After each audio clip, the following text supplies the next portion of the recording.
Selanjutnya kita tunggu sampai induknya bertelur lagi.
Berikut cek kandang sebelah.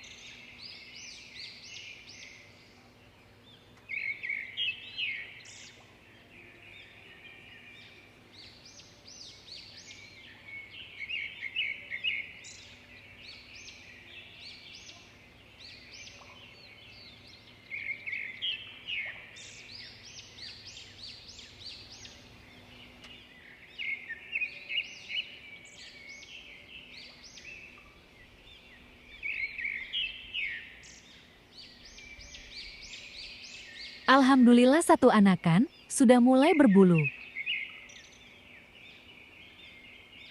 Besok bisa dipanen. Maksimal umur 8 hari.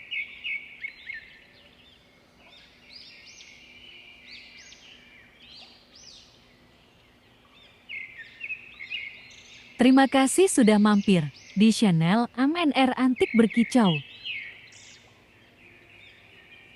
Jangan lupa subscribe, terus dukung agar channel ini berkembang.